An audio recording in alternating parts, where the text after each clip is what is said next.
Capital क्या है? Capital के फॉर्म क्या है? कैपिटल किस पर्सन के थ्रू बिजनेस में इन्वेस्ट की जाती है? कैपिटल को फाइंड आउट करने के लिए क्या फार्मूला यूज होता है? कैपिटल अगर बिजनेस में ना हो तो उसका क्या इफेक्ट पड़ता है?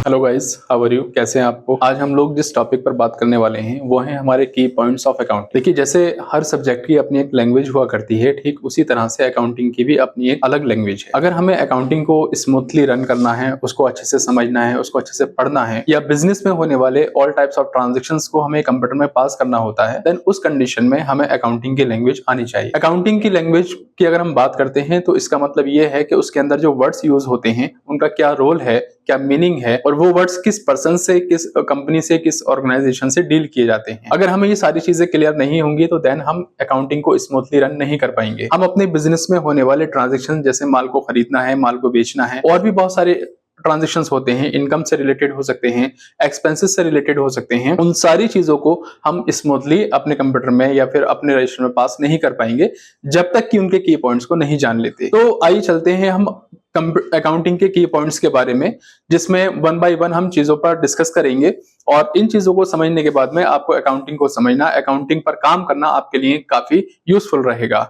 सबसे पहले हम बात करते हैं अकाउंटिंग में, और वो होता है हमारे पास में कैपिटल। जैसे कि आप लोगों ने नेम सुना होगा, एक वर्ड होता है कैपिटल। आपके सामने बोर्ड पर प्रेजेंट है कैपिटल। हमारे माइंड में हमेशा एक क्वेश्चन आता है कि बेसिकली कैपिटल क्या होता है, उसका किस तरह से यूज करते हैं। एक सिंपल लैंग्वेज में अगर हम कहें तो कैपिटल जो होती है वो एक ऐसी अमाउंट होती है जो बिजनेस के ऑनर के थ्रू, बिजनेस के मालिक के थ्रू, बिजनेस के जो भी एडमिन है उसके थ्रू बिजनेस में इन्वेस्ट की जाती है। बिजनेस की एक्टिविटीज को एग्जीक्यूट करने के लिए, बिजनेस की एक्टिविटीज को रन करने के लिए, बिजनेस को चलाने के लिए, माल को खरीदने के लिए, एक्सपेंसेस को पे करने के लिए, इस टाइप से जितनी भी अमाउंट बिजनेस में इन्वेस्ट की जाती है उसे हम कैपिटल कहते हैं। आइए जानते हैं इसके बारे में, कैपिटल और किस तरह से काम करती है, कैसे कैसे इसका रोल प्ले होता है। तो यहाँ पर फॉर एग्जाम्पल हम एक छोटी सी लाइन को समझते हैं। यहाँ पर आपका एक बिजनेस है लाइक दिस, और उसी के साथ में यहाँ पर आपका बिजनेस का ओनर है। ये है आपका ओनर और ये क्या है? आपका बिजनेस। अब बिजनेस को अगर हम ऑपरेट करना चाहते हैं, बिजनेस को चलाना चाहते हैं, तो बिजनेस को चलाने के लिए डिफरेंट डिफरेंट टाइप्स की एक्टिविटीज को हमें परफॉर्म करना पड़ता है। फॉर एग्जाम्पल, जैसे माल को खरीदना है, ये बिजनेस को चलाने के लिए है। इसी तरह से जब माल को खरीदा है तो माल को बेचा भी जाएगा। ठीक उसी तरह से इनकम को रिसीव करना है या फिर आपका एक्सपेंसेस को पे करना है। ये सारी चीजें जितनी भी होती हैं, तो परचेज हो, सेल हो, इनकम हो, एक्सपेंसेस हो, बिजनेस में होने वाली ऑल टाइप्स ऑफ एक्टिविटीज को हम लोग उसको प्ले करने के लिए, उसको रन करने के लिए, उसको एग्जीक्यूट करने के लिए हमें एक अमाउंट की नीड हुआ करती है। हमें चाहिए होती है एक अमाउंट। देखिए, अगर आप माल को बेचना चाहते हैं तो फर्स्ट ऑफ ऑल तो आपके पास माल होना चाहिए, आपके गोडाउन में होना चाहिए। आपने कहीं से खरीदा ही नहीं होगा तो आप उसको सोल्ड आउट कैसे कर सकते हैं? किसी भी इनकम को जनरेट करने के लिए फर्स्ट ऑफ ऑल आपको एक्सपेंसेस पे करना पड़ेगा। अगर आपने एक्सपेंसेस किया ही नहीं है तो फिर आप इनकम को गेट कैसे कर सकते हैं? ठीक उसी तरह से हमें इन सारी एक्टिविटीज के लिए हमें क्या चाहिए है? हमें एक अमाउंट चाहिए, और वो अमाउंट बिजनेस के ओनर के थ्रू जब बिजनेस में इन्वेस्ट की जाती है। यहां पर सेकंड साइड में आप देख रहे होंगे, ये आपका ओनर है। यहां पर इस पर्सन ने ये अमाउंट बिजनेस में इन्वेस्ट की है। क्या की है? इन्वेस्ट। और वो इन्वेस्ट जो अमाउंट की है, उसी अमाउंट को बिजनेस में किस नाम से कॉल किया गया? कैपिटल के नाम से कॉल किया गया। अब डिपेंड करता है कि एक एडमिन जो है, जो एक ओनर है, वो बिजनेस में कितनी चीजों को, जो कैपिटल है उसको कैसे कैसे वो मेंटेन करता है, यानी कि किस तरह से वो उसको इन्वेस्ट करता है। इसके अलग अलग फॉर्म हो सकते हैं। तो आप लोगों ने यहां पर ये जाना कि एक बिजनेसमैन के थ्रू बिजनेस में जो भी पैसा बिजनेस की एक्टिविटीज को परफॉर्म करने के लिए, उसको एग्जीक्यूट करने के लिए, उसको रन करने के लिए जो भी पैसा बिजनेस में इन्वेस्ट किया जाता है उसको कैपिटल के नाम से जाना जाता है। Capital is a amount that is invested by the owner of the company. Now अब हम आगे बात करते हैं। तो इसी तरह से form of capital, form of capital यानी कैपिटल की अपनी अलग फॉर्म हुआ करती हैं। वो फॉर्म क्या हो सकती है?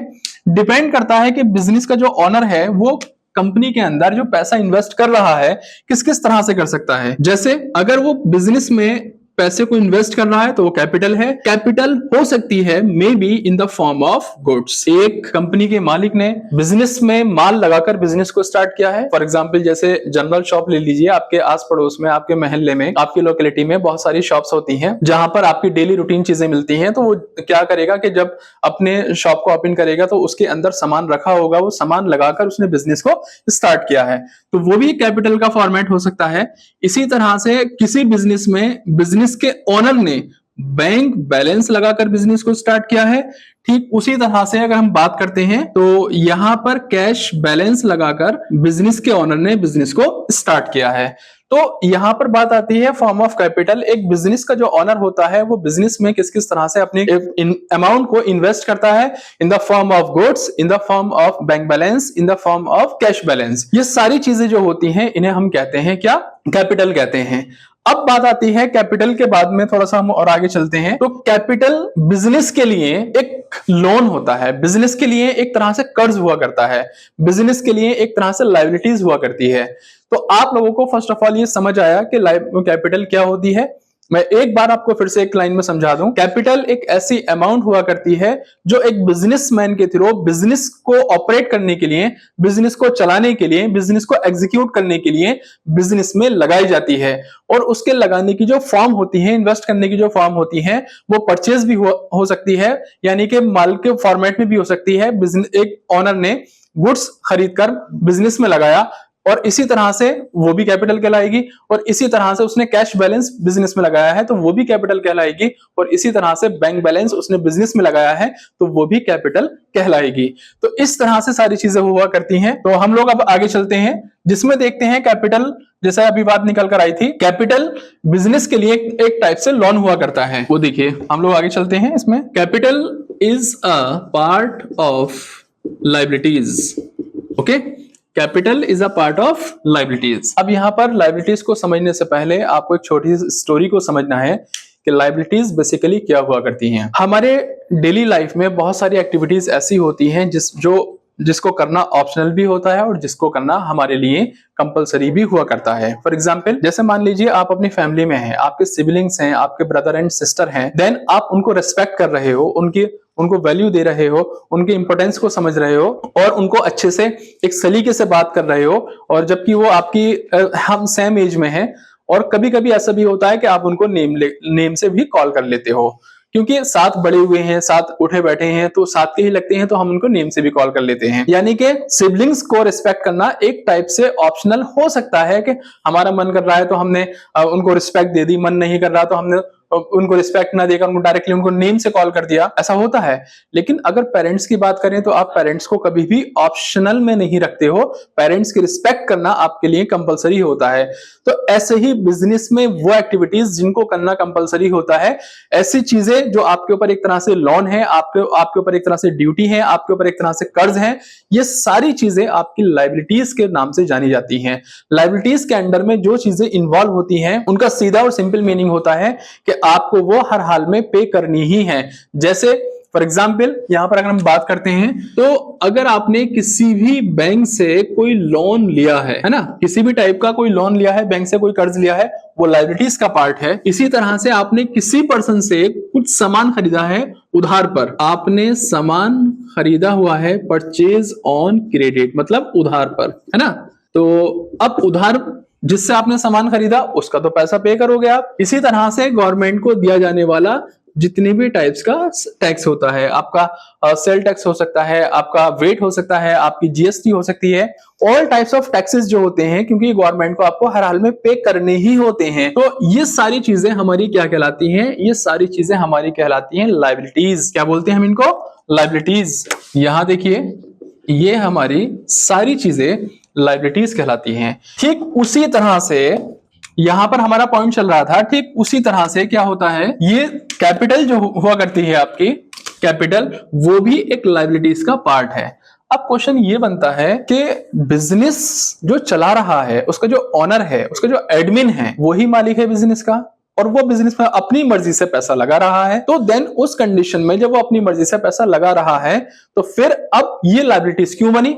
ये तो किसी को पे करनी नहीं होती है। तो इसको ध्यान रखिएगा। इस क्वेश्चन का आंसर क्या है? नोट पॉइंट देखिए, according to the business law, according to the business law, your business, आपका जो बिजनेस होता है, योर बिजनेस एंड यू, और आप, according to the business law you and your business are separate part, separate part या separate entity भी कहते हैं इसको।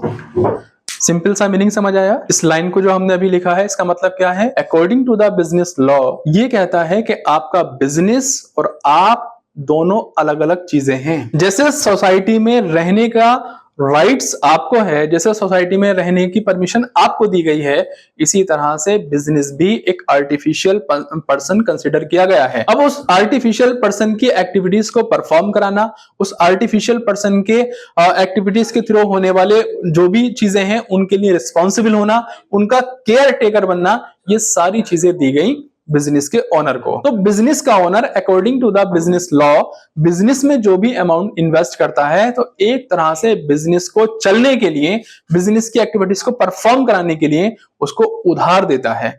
और जब वो उधार पैसा दे रहा है तो बिजनेस की रिस्पॉन्सिबिलिटी है कि आफ्टर सम टाइम, और वो टाइम क्या होगा कि जब बिजनेस अपने आप को वाइंड अप करता है, बिजनेस अपने आप को शट डाउन करता है, बिजनेस अपने आप को बंद करता है, तो वो सारा पैसा उठाकर अपने मालिक को ट्रांसफर करेगा, क्योंकि उसने वो पैसा उधार लिया था। यहां पर क्या होता है, अब इसी वजह से जो कैपिटल होती है उसको लायबिलिटीज साइड में गाइस शो कराया जाता है, क्योंकि according to the business law businessman ने जो भी पैसा कंपनी को दिया था वो एज अ ऑन क्रेडिट दिया था, एज अ लोन दिया था, एज अ उधार दिया था। तो उसी की बेस पर कैपिटल को लायबिलिटीज का पार्ट कंसिडर किया जाता है। अब हम लोग इस पर बात करते हैं कि सबसे पहले अगर हमें बिजनेस के कैपिटल को समझना है तो कैसे समझेंगे कि बिजनेस के अंदर एक बिजनेस ओनर के थ्रू जो भी इन्वेस्टमेंट किया जाता है बिजनेस की एक्टिविटीज को परफॉर्म कराने के लिए, उसे उस अमाउंट को कैपिटल के नाम से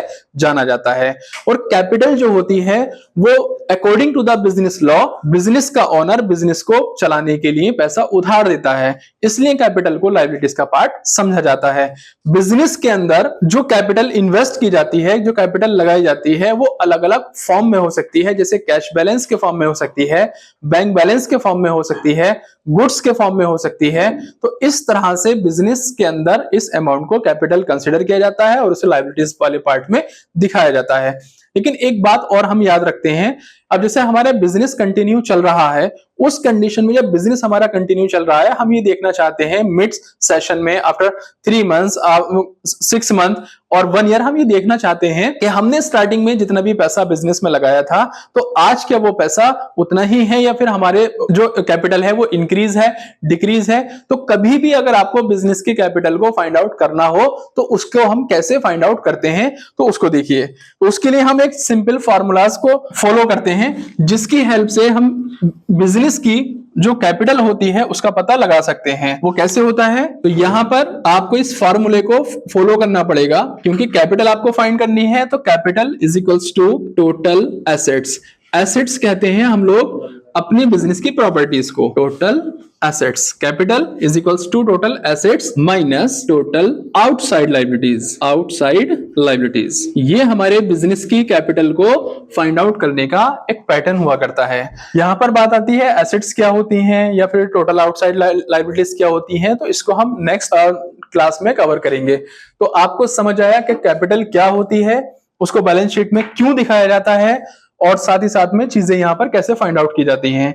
तो आप लोगों को एक क्वेश्चन क्लियर हुआ होगा कि कैपिटल क्या होती है, उसका बैलेंस शीट में क्या रोल होता है, उसकी फॉर्म क्या होती है, कैपिटल को किस फॉर्म में दिखाया जाता है। इसी तरह से हमारे बिजनेस के कैपिटल को अगर फाइंड आउट करना है तो उसके लिए हमें क्या इंस्ट्रक्शन को फॉलो करना पड़ेगा, क्या फॉर्मूले को हम फॉलो करना पड़ेगा। ओके, तो आई होप दैट आप लोगों को ये सारी चीजें समझ आई होंगी। तो इंशाल्लाह मिलते हैं नेक्स्ट क्लास में एक न्यू टॉपिक के साथ में, जिसमें हम लोग पढ़ेंगे कि एसेट्स क्या होती हैं, उनके टाइप्स क्या होते हैं, लायबिलिटीज और क्या होती हैं और उनके टाइप्स क्या होते हैं। Thank you.